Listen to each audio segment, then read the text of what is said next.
Et bonjour à tous, bienvenue sur Patin et Potin, le podcast dédié au patinage artistique. Entre les news et les gossips, rien ne nous échappe. That was unbelievable. I'm not chasing numbers. I'm chasing the highest free skate score of all time. Three-time national champion.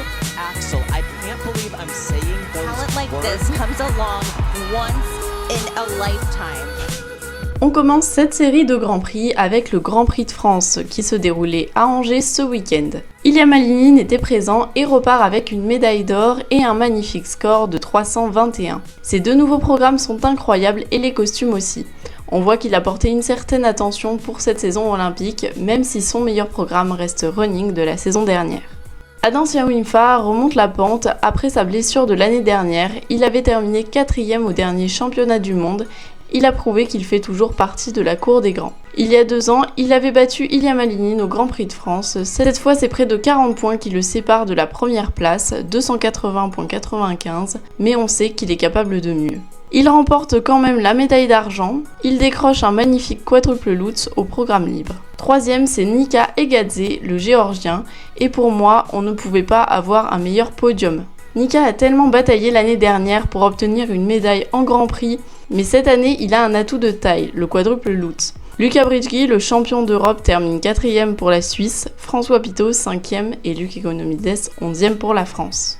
Chez les femmes, Kaori Sakamoto prend pour la première fois en 3 ans la médaille d'argent sur un Grand Prix. Kaori fait doucement mais sûrement son deuil de l'époque où elle était à son prime.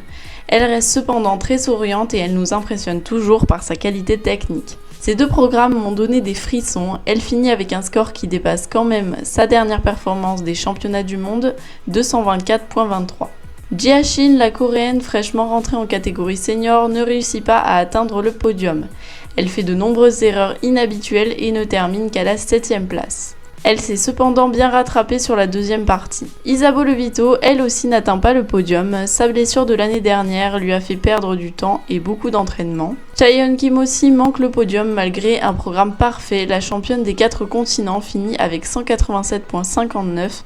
Elle a présenté une nouvelle robe, mais elle conserve son programme libre de l'année dernière. Un programme parfait pour les JO si vous voulez mon avis. Lauryn Shield fait un sans faute et rend fière la France sur le son de No More Fight Left in Me. Elle bat son record personnel avec 189,31. Elle est bien partie pour représenter la France au JO. Rion Sumiyoshi, un peu oubliée la saison dernière, récupère le bronze. 2 ans plus tard, elle retente le quadruple boucle piqué au Grand Prix de France et cette fois-ci, elle n'a pas chuté. Mais il manquait un peu de rotation. Elle aussi bat son record personnel avec 216,06. Et pour finir, parlons de Amina Kai. Elle aussi fait ses débuts en senior cette année et elle a conquis le public. Elle remporte la médaille d'or avec 227,08 et un triple axel dans le libre et dans le court. Elle complète le podium japonais et je pense que les championnats du Japon vont être très serrés cette année pour savoir qui ira aux Jeux Olympiques. En danse sur glace, ils ont atteint toutes nos espérances et comblé le public. Laurence Fournier-Baudry et Guillaume Cizeron remportent l'or à domicile avec 211,02. Leur programme court sur Vogue de Banona contenait une petite erreur, ils peuvent donc faire mieux et s'approcher des 220 voire 230 points afin d'obtenir une médaille olympique. Charline Guignard et Marco Fabri repartent sans médaille de ce Grand Prix. Après avoir été notés très sévèrement sur le court, ils ne terminent que 4e au classement général. Déjà 4e au dernier championnat du monde, ils commencent ce Grand Prix avec un goût amer. Alison Reed et Saulius Ambrolevicius, les Lituaniens dépassent la barre des 200 points et prennent la médaille de bronze. Laila Fear et Lewis Gibson, médaillés de bronze des derniers championnats du monde, prennent l'argent avec 210,24, moins d'1 point derrière nos Français. Chaque point compte pour la finale. Et pour finir, chez les couples, les Japonais Riku Miura et Ryuichi Kihara sont toujours là et ils comptent bien devenir champions olympiques. Ils remportent l'or avec 219,15, Deana Stella-Dudek et Maxime Deschamps, les Canadiens, remportent l'argent. La surprise, c'est ce couple hongrois, Pavlova et Sviatchenko, qui prennent le bronze avec 192,76. Le couple Kovalev finit 7e avec 160,62 et le deuxième couple français, Aurélie Fola et Théo Bell, 8e avec 148,10. Star des réseaux sociaux, le couple est acclamé par son ovation de fans. Et maintenant, les gossips, même s'ils ne sont pas très nombreux. Ce qui m'a le plus hype cette semaine, c'est le nouveau podcast de Solène Mazingue et Geoffrey Brissot, sorti le 18 octobre sur la chaîne de Solène.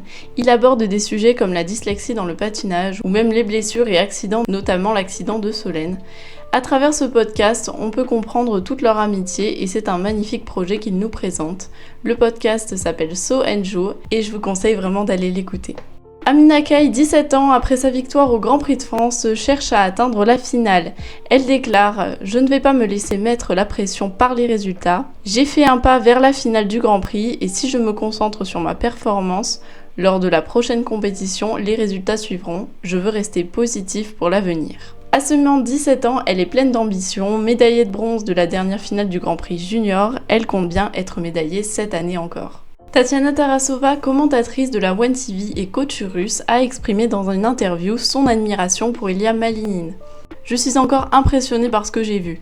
Qu'est-ce qui pourrait bien l'empêcher de gagner les Jeux Olympiques ? Je le répète, il n'a pas de concurrent. Souhaitons-lui santé et force », a déclaré Tatiana Tarasova, visiblement impressionnée par la performance de Malinine.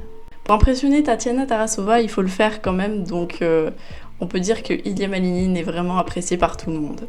Bref, la dernière fois j'avais oublié de vous parler du dernier show d'Evgenia, Evgenia and Friends. Le show était sur le thème des années 90 et de nombreux patineurs connus ont fait leur apparition comme Alina Zagitova, Alexandra et Makar Ignatov, Elisaveta Tuktamicheva et Sofia Samodurova, ou encore Alexei Yagoudine. Le show a été très populaire, il est disponible en rediffusion sur la chaîne de la One TV.